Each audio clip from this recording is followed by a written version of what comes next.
How do we fix that? The first brothers that made fun of the first people that made fun of me for being smart was black people, black men. Mm-hmm. Black girls didn't want to date me when I was younger because I was looked at as smart. What's good, Kinganda? It's your boy, O'Shea Duke Jackson, back at it again here on the Kinganda YouTube channel. And today we have a very special guest, a good friend of mine. So I'm going to let him explain who he is. He's been on here several times. Go ahead, brother. Peace, family. I'm George Macon. The George Macon Experience, Urban Nerds Worldwide, my nonprofit. You know, we on the ground trying to bring black intelligence back into the minds of our youth, redeveloping our youth and reinvesting back into our people. So that's basically what I'm about. You know, George Macon. You know, y'all know me. All right, give him a round of applause, editors, for coming on. And we've done some pretty interesting videos on this channel that have garnered a lot of views, a lot of comments, and you do have a very unique perspective on not only just the African American community, but on the black community as a whole. And you called me right after Professor T.S. Johnson did the interview, and I got the call like right after the premiere ended, and T.S. Johnson came on and gave. And I did kind of trigger the title a little bit, to be honest, but black men have a better chance of finding love in Africa instead of America. And his whole point was black men might need to step outside that black velvet image of just believing that, you know, it's black power love. And oftentimes, you know, instead of trying to live up to that stereotype, you should deal more or less with the person that you're dealing with instead of trying to live up to this sort of pro-black stereotype love that you might have. And then sometimes the colleagues in his community have had failed African-American relationships, and they've had better luck in dealing with women from other parts of the diaspora, such as Africa and the Caribbean. But you took some discontent a little bit with that, right? Yeah, I took umbrage with a couple of things that were said. Let me first say this. This is a respectful conversation that I want to have. I don't dislike Dr. T.S. Johnson. I mean, it's a shame that in 2021, when you actually disagree with somebody, you got to come on and say this, because somebody it might not be that brother, but somebody come around and say you hating or you this. I'm not hating. I just disagree with some of the things that he says. I know that he went, got his, study for his master's down in Temple in Philadelphia, one of the most probably pro-black cities in America. I was born and raised in Philadelphia. I'm out of a black nationalist home. So when he's speaking about those paintings on the wall, I know all about it. I had a family member that died in the MOVE bombing. I know all about it. Some of the things that he says as we get into this video, I want to really go into it and just explain why I disagree. So, I mean, that's basically it right there, O'Shea. Okay, so I want to kind of, build on certain things. I've had certain guests lately here. Dr. Mark Echols, who wrote the book, I believe it was called Dating or Marrying in the African Diaspora, if I'm not mistaken. He's another African-American PhD that says something very similar to Dr. T.S. Johnson, that African Diaspora Relationships is the name of the book. For the last 20 years, exclusively have dated outside of the African-American community within the greater Pan-African community.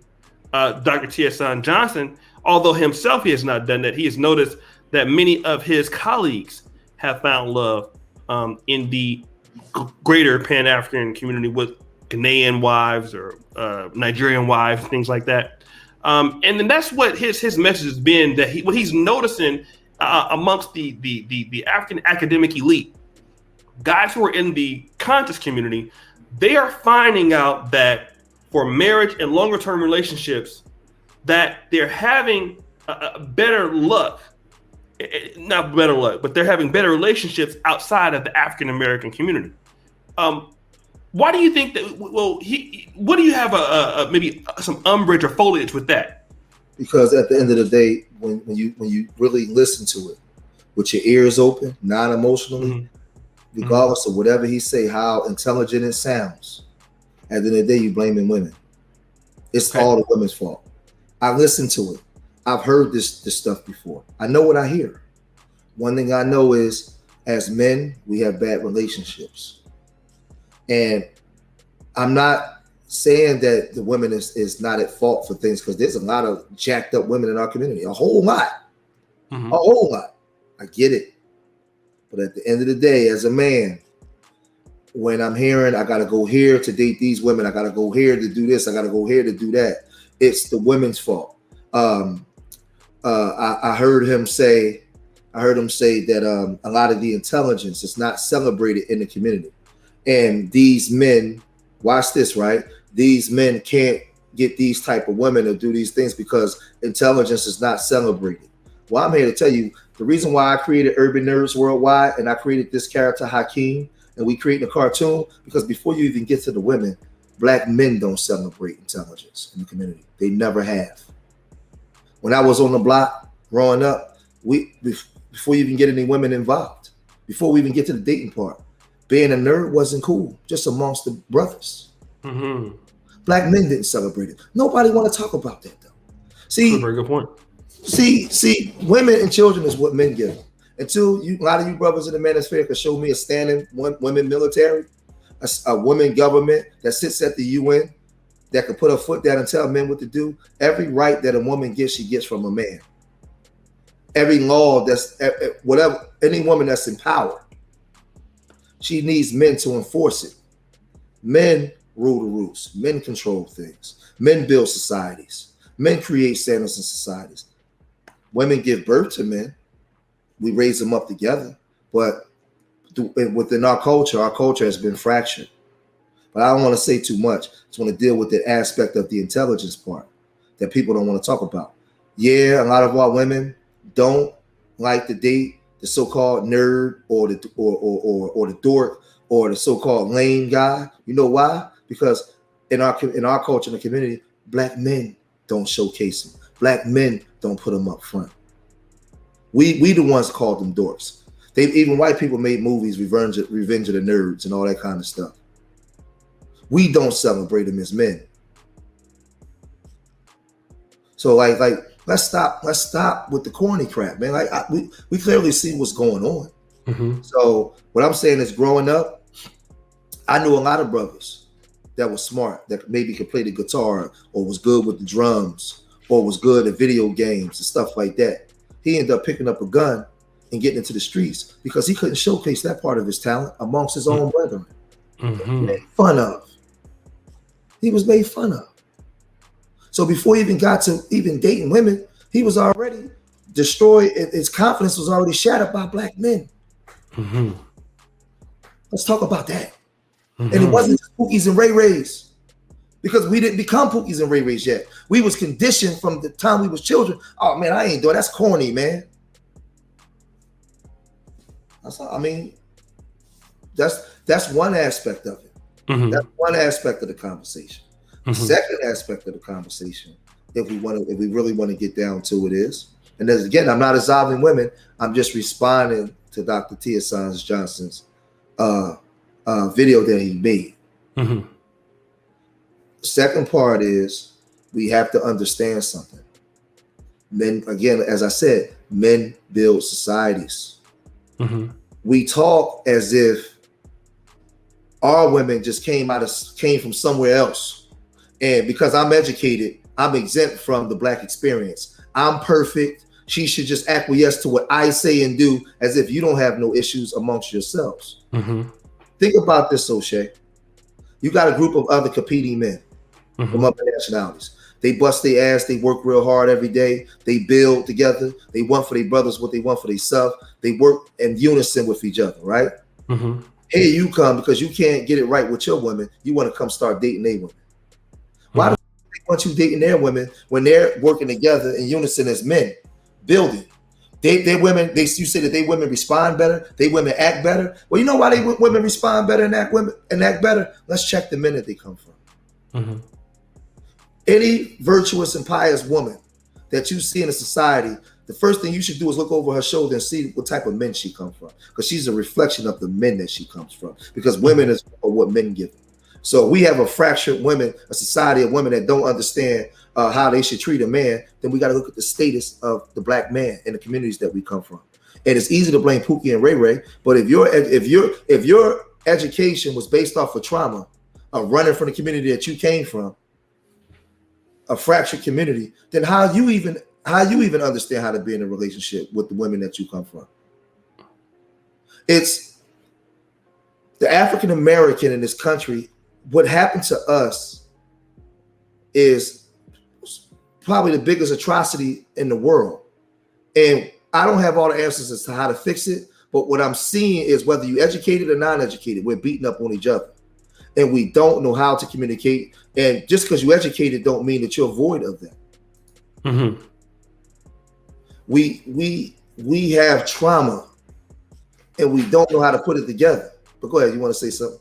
No, I'm listening. Go ahead. Yeah, we have trauma and we don't know how to put it together.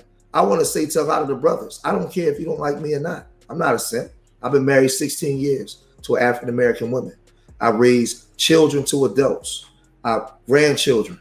I show my stuff. I created a program for kids. I used to be in the streets. I changed my life. A lot of y'all brothers that talk trash, I'm probably doing better economically than y'all.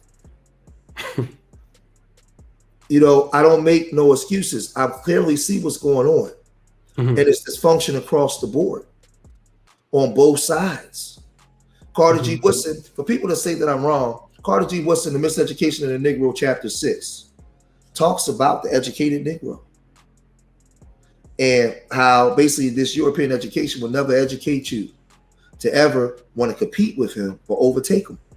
It educates you to want to be integrated and insulated within him.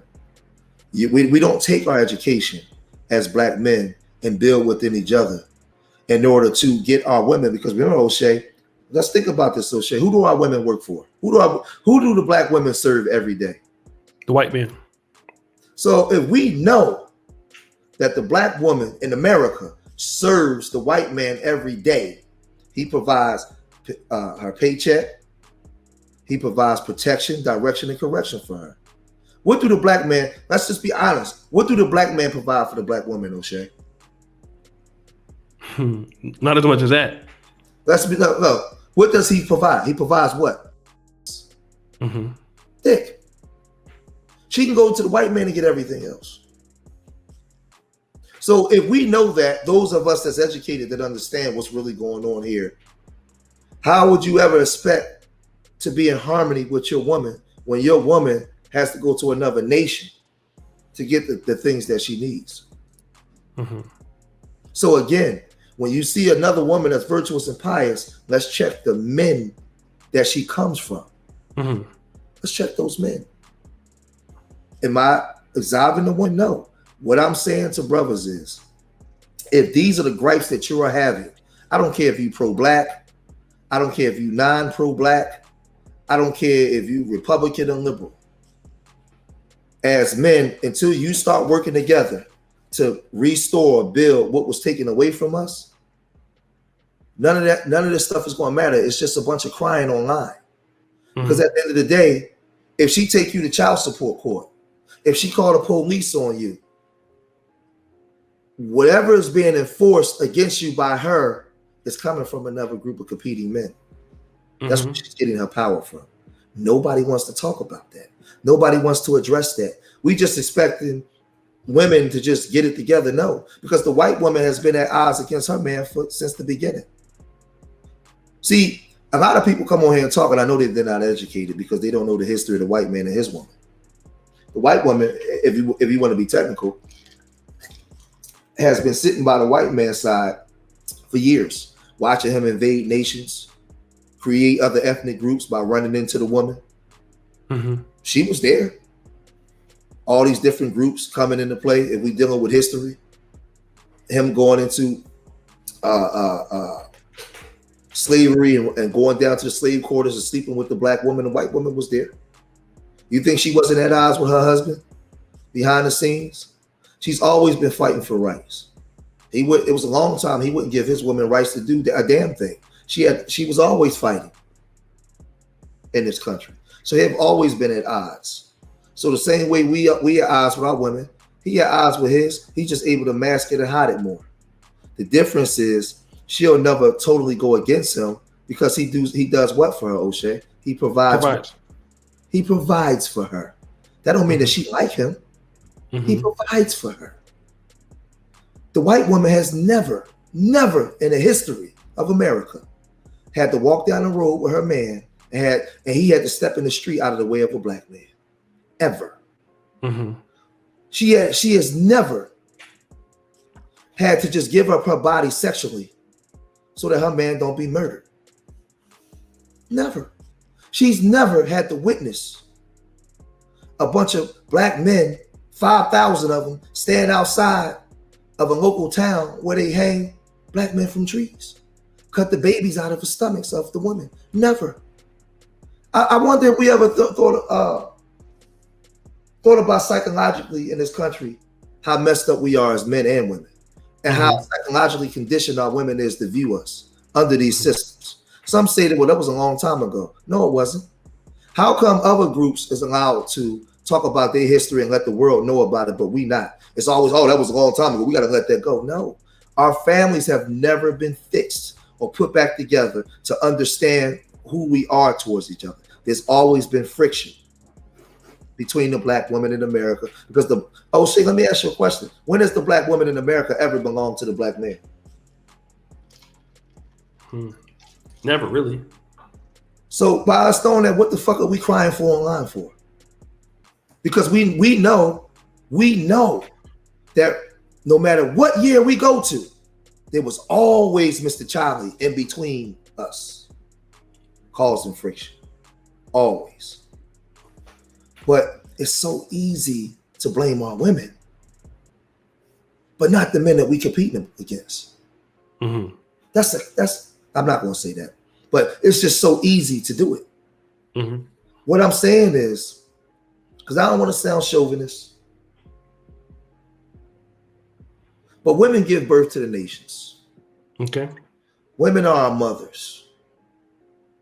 But if there was a law effective immediately, 12 a.m., August 9th, no man in America should respect any law in America.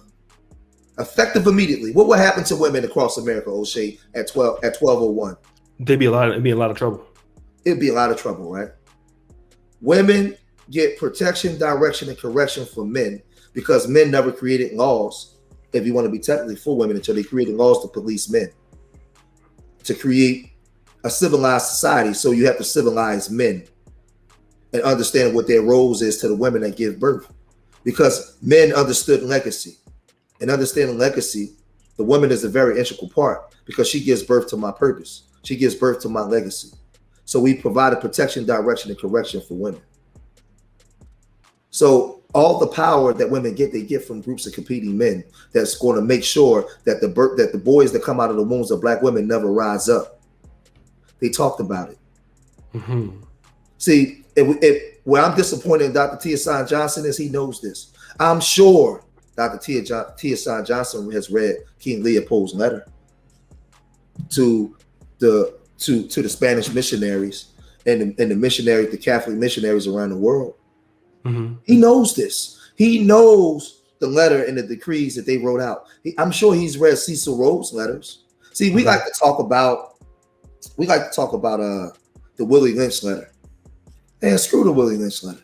There's so many other letters that were set in place as to how you should govern the black woman to make sure that she never gives birth to black messiahs that will raise up and unify black men, where black men that have self-agency. But I'm not hearing these brothers talk like this. What I'm hearing is brothers complain about the women. And other groups don't complain about women. They just tell women what to do. Period. They tell women what to do. O'Shea, you in Africa, right? You have business in Africa. Mm-hmm. I told you on the phone, when you went to Africa, you didn't go to Africa for money. You went to Africa for power. I remember when you was first there, I said, oh shit, what did I tell you? Oh man, you in Uganda, man, get out of Uganda and take it to West Africa. Didn't I tell you that? Yep. You said, no, I'm gonna stay here because it's a dry market. It's nothing here. I'm gonna build it from scratch. You went there as a man. As a man. You had a vision. Did any women stop you from doing that shit? No. Did the white man stop you from doing it? No. In Africa, a lot of those women, they tend to look at the white man as first, right? Yes. You are a dark-skinned black man that can fit right in. You don't look like me, you look like them. Yes. You went right there. You made it happen. Who do you trust there to run your operation while you're not there? Jonita. Why? Well, because, well, the reason why is because as a man, I set the standard, right? And so she follows under what I'm asking her to do. You went there as a man, created a standard. So what you went there as a man is you built something. Yes. And then you took the woman and placed her inside of what you built. That's right. To make it better, to give life to it. That's right.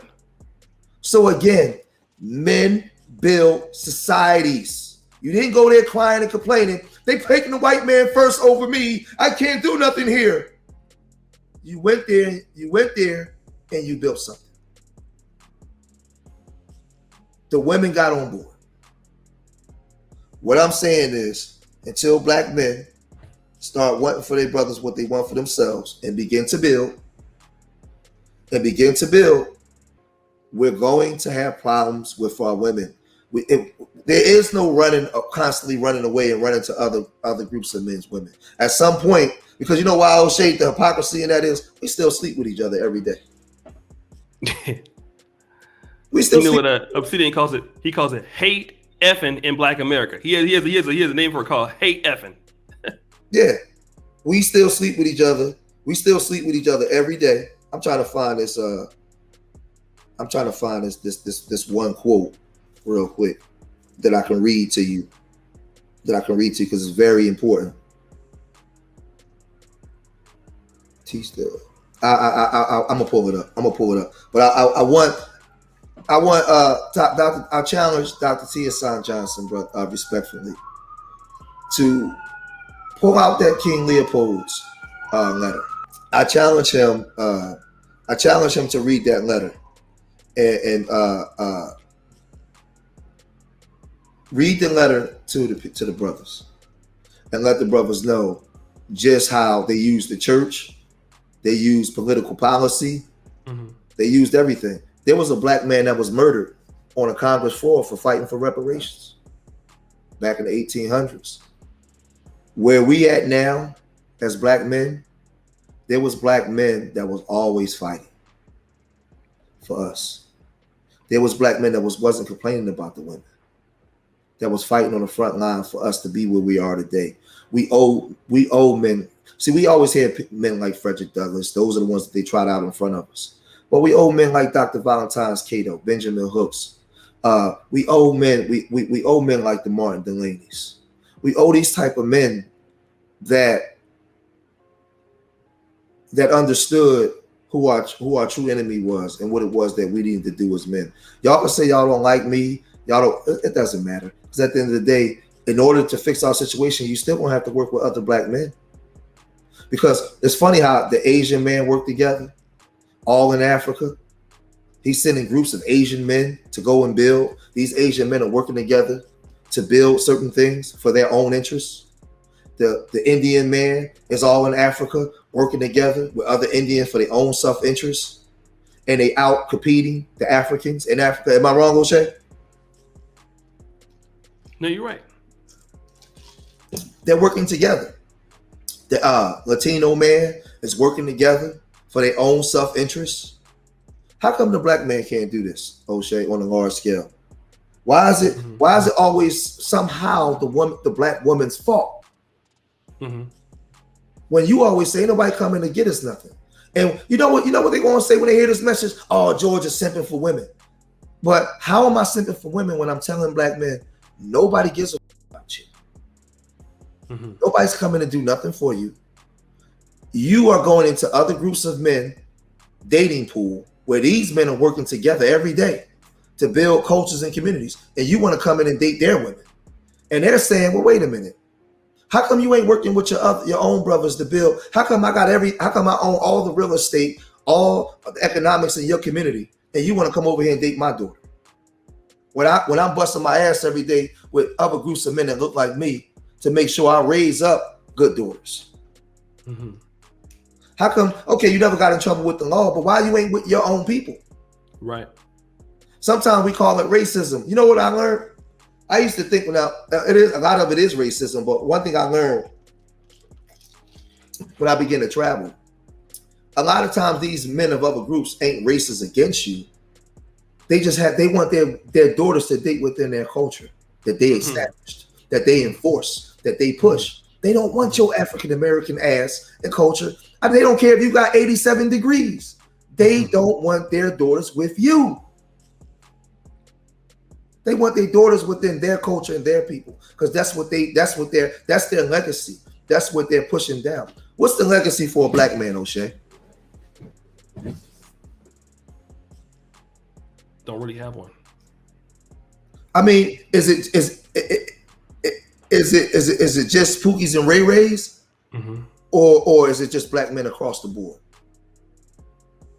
Let me ask you this question though, because now, because this is a more of a Pan-African channel that focuses on certain African American issues, obviously, but T.S. Johnson did make the point that, okay, it's only been, and you've talked about this too, that when the black community was formulated, even in cities like Philadelphia, Chicago, we were all just known as black. So the Jamaicans, the Caribbeans, the Negro before it was African American, the color. I'm a product of it. Right, you're a product of it. Right, exactly. So, it's only been recently, I would say, that we've been, noticing, there's there's them, then there's us, it's ADS, FBOA, stuff like that. Now, most guys, and T.S. Johnson said this. He said that in the community in which he's been a part of, a lot of those academic guys can still date a woman that's African American, because to be black is still the same thing.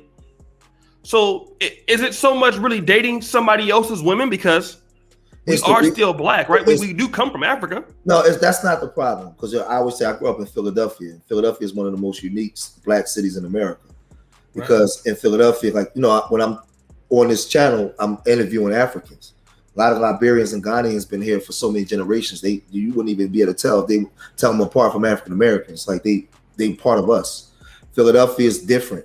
You can come to Philadelphia and you'll see Puerto Ricans and African Americans living together in the same buildings, having babies, walking down the street. Nobody says nothing, because Philadelphia was a city where a lot of our people ran to and was free, and we were always commingled. The problem that you have is the argument as to why they're doing it. O'Shea, I don't begrudge a brother for getting a Jamaican woman or a Haitian woman. I'm a product of the Cuban and African American coming together. I'm a product of it. What I'm saying is, the problem is the argument as to why they're doing it. And when you look at Caribbean culture, I'm gonna be 100% real with you, man. And you know how it is in Africa. A lot of those women don't mouth off, because if they do, what's gonna happen to them? Well, they'll get messed up. They'll get beat. There's gonna be some serious repercussions if she do. Okay. Well, Caribbean culture is the same. Listen, in Caribbean culture, a woman is like nothing. And I'm not saying that to disparage or disrespect. Nobody can tell me nothing about it, because it's part of my makeup. In Jamaican, the Latino cult, they will beat the hell out of a woman. Yeah, that's true. If she got out of line, you can't do that in America. But let's look at it though.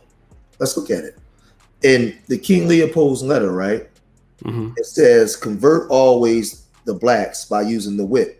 Keep their women in 9 months of submission to work freely for us." Now, me and BGS had the conversation where BGS often says that the black woman has never belonged to the black man here since they bred us here. Ever since they stopped importing slaves and they was breeding us here on breeding farms in groups, in large numbers, in mass. She's never belonged to us. She's always been under submission and working freely for the system. What corporations do we got? What power do we got to actually fire and hire our own women and control the narrative as to where our women go? When? Where? Somebody show it to me, please. I'd like to see it. So when we talk about, well, we got to go over here to get these women, that's still a direct reflection of our failures as a group of men. Mm-hmm. No matter how you slice it. We're the men. We build societies. Also, let me ask you a question. In Sacramento, in California, whenever groups are coming in, they gentrifying, who's doing the most gentrifying? Is it the men or the women? It's always the men. Never the women. It's the men, right? Yes. So what's our excuse? We got talented, educated black men all over the country, graduating from HBCUs, graduating from Ivy League colleges and stuff every year. But as Dr. John Henry Clarke always tells us, European education will never educate you. Never educate you to have a sense of what it is to be black or pro-black. That's not the way that their systems is set up. Because if you do so, now you're competing against them instead of working for them. There's far too many residuals in you working for them instead of competing against them. Mm-hmm. I talk about men because I was raised by my father, ex-military guy, black men development. I always tell you, black men start wanting for their brother what they want for themselves. We're going to always be having these conversations and crying about the women. And I'm telling you, Dr. T. Hassan Johnson, with all the accolades that he got, ain't no woman stopping him from getting it. Ain't no woman's bad attitude stopping him from getting it. But what happens if you have 1,000 Dr. T. Hassan Johnsons, O'Shea Duke Jacksons, George Makins, and other brothers working together for a common goal for what we want to redevelop and reestablish our culture as African Americans in the hells of North America, our culture. Ain't no woman can stop that. We create the standards. But the problem is, we got a problem with the way the women behave, but not the problem with the way we behave towards each other as men. Mm-hmm. That's the biggest problem. Women are secondary. The biggest problem is us. It's us. We won't build. Okay, I went to Colgate. I graduated. I graduated with honors from Dartmouth, and I go where I'm accepted. Well, a lot of us, we leave our culture because our cultures are fractured, because black dysfunction is profitable for everybody else but black people. Look at the culture and the communities you're coming from. Everybody else is profiting off of it but you. So you run from it. Of course, you're going to be accepted by those other groups. Yeah, we let a couple of you Negroes in. Yeah, you can date some of our women, yeah, but not in mass. Mm-hmm. Not in mass. I asked, how do you brothers be accepted if we was working together and they wasn't able to capitalize off our communities? Would you be accepted as much? No. So I just, from Africa to here, like we got these issues, man. We got these issues, and as men, we don't want to talk about it. So why did I create Urban Nerds, O'Shea? I created Urban Nerds because as a black man, when I was a black boy growing up, I was always smart. I wasn't made fun of by sisters for being smart. I was made fun of black boys first. And you know what I did, O'Shea? It made me go to the streets and eventually picked up a gun. I was raised by my dad. I had no reason in the world to be in the street. My dad was an operator engineer. He made awesome money. We grew up in the hood. But I rejected being smart because I was made fun of for being smart by other black people, black boys and men, not women. Mm-hmm. Just think about it, O'Shea. You were smart. You was in church. Before you really got into understanding women and running around with women, who made fun of you for being smart, O'Shea? Be honest. It was whoever did it was the guys. Guys. Yeah. Oh man, you corny. It was the guys that first gave you that gave us that trauma, not the goddamn women. And the women looked at you because the guys looked at you funny. Because that's men create standards on every level. Every level. From the drug dealer to the brother in the boardroom that's a nerd with swag. He creates standards, and the women go with the standards that the men create. So if the men made fun of you for being smart, the women ain't gonna want to date you.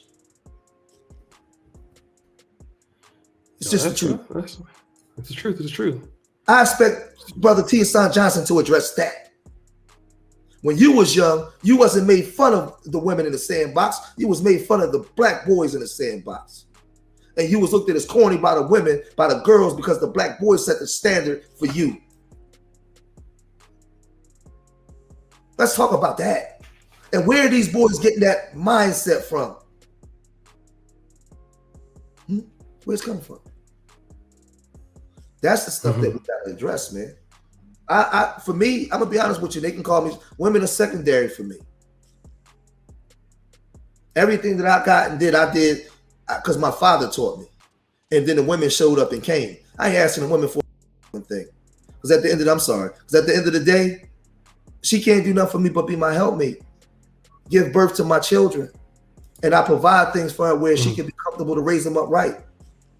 She can't get in my way. I don't live in the world that a lot of you brothers live in, man. I understand that we got the courts and some of that stuff, but the courts and all that stuff is controlled by other groups of competing men. And I can end it right there. We created urban nerds, and we out here in the streets doing stuff because I want to tell black boys. I want to be the man to tell black boys that it's cool to be smart. It's cool to be a nerd. It's cool to be educated. It's cool to be sometimes socially awkward because you don't feel like you feel up to the standards or the norms of what's cool in your hood. That's okay. I'm telling black boys that because I grew up, I was always smart, but nobody ever told me I was smart. They made fun of me for being smart. So I got on some gangster shit, and it went left. By the grace of the Most High, I was able to come back and restore my life. But there's a lot of brothers, O'Shea, in prison that ain't never getting out. That was brilliant geniuses, but nobody ever told them they was. Those strong points, Brother George. Very interesting interview. I do thank you for coming on. Tell us a little bit more about the Urban Nerds and your channel and all that kind of stuff. Man, we in our first year, like I said, COVID messed up a lot of stuff, but we want to take a lot of young boys and girls on college tours. We're going to do actually a black college tour. We're working on a robotics club with Drexel University. I'm creating a debate team. I just secured 2 days out of the week for 2 hours. We're going to have reading classes at the Free Library here in West Philadelphia. We got some other stuff going on, man. We just took the kids to the Black Wax Museum of Baltimore. We're going to be doing different road trips to different museums. I'm working out something with this retired teacher. We're going to have math classes also at the Free Library. So we just I'm trying to do my part and restore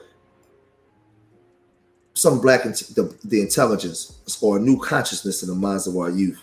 One thing that I learned is I'm focusing on the good kids, the good kids in the community, because there's not a lot of stuff that's set up for the good kids in the community. And when I focus on the good kids, a lot of the wayward kids that's running around being bad, when they see the good kids getting the benefits, it makes some of the wayward kids, I don't like to say bad kids, it makes some of the kids that's wayward want to get involved and want to be a part of what we're doing.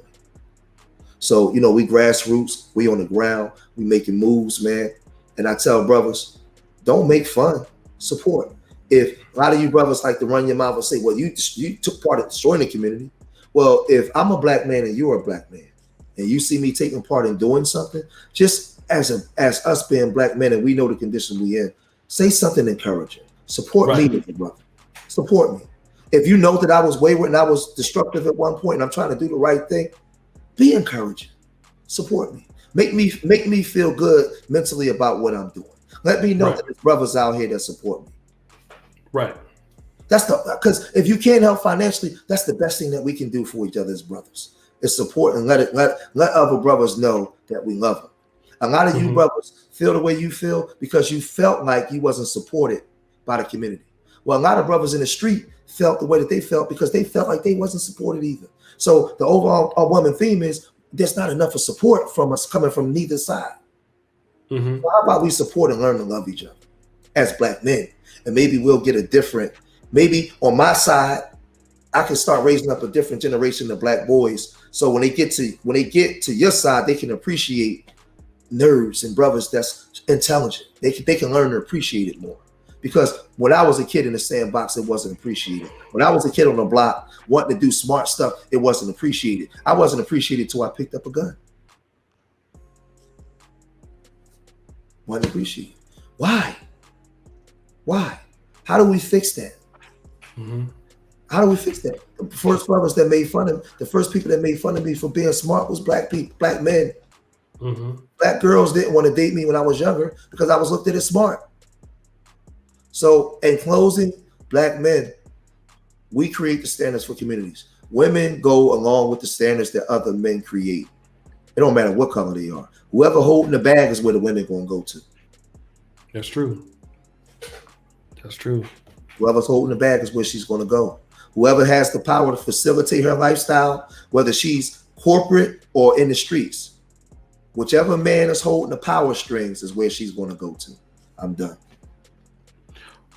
Well, guys, I definitely appreciate you for being here. Thank you, Brother George, for this good video. Guys, what do you think in the comments? Subscribe, hit the bell. Team Kinganda, always remember, keep it real. Kinganda forever. We're out.